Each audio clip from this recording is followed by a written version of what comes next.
Hi, it's Keith Finality here, and today I want to talk a bit about censorship resistance and finality in the blockchain world. And this topic is something that Richard Gendal Brown, the CTO of R3, that's the guys behind Corda, has written quite a bit about, and I believe he's even had a few Twitter arguments with people on the topic.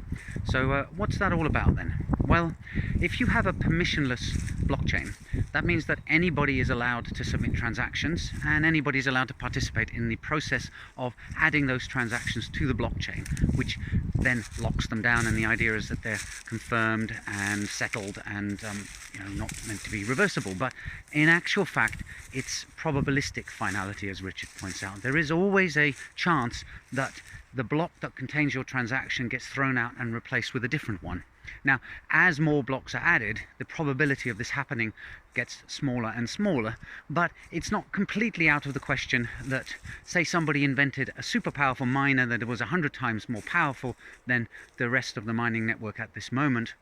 They could then go back and change the last 10, 100 or even 1,000 blocks in, say, the Bitcoin blockchain, and your transaction would then be lost. So this censorship resistance, which has its uses, is offset by this probabilistic finality.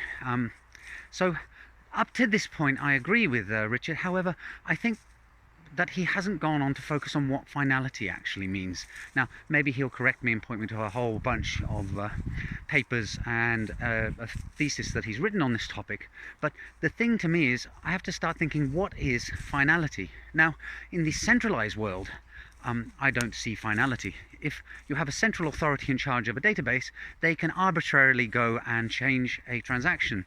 This is based on the fact that there is no censorship resistance. And if there is no censorship resistance, then transactions are not final either. It's just that instead of it being a probabilistic finality, you're relying on the goodwill of the central authority to not go and delete your transaction. So, for example, in credit cards, you have things like chargebacks, where a payment can subsequently be cancelled. And if you're a merchant who's handed over some goods and received payment on a credit card and then there's a chargeback, it can be a real pain in the neck, or it can even bankrupt you in the worst possible situation. So, permissionless blockchains have censorship resistance, but probabilistic finality. Centralized systems have neither censorship resistance nor finality. So where do permissioned blockchains fall in this spectrum? Well, it's a spectrum. There's less censorship resistance. If you have a consortium of entities using a permissioned blockchain, then as a group, if they all roughly have consensus, then everything is okay.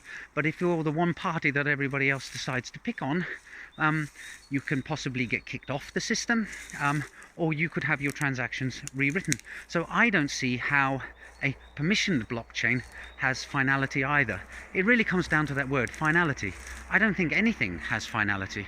If everybody decided one day that they weren't going to keep a copy of a particular blockchain anymore and they deleted it off their hard drives and there was no tape archive, that blockchain would be gone. And therefore all the transactions on that blockchain have no finality either.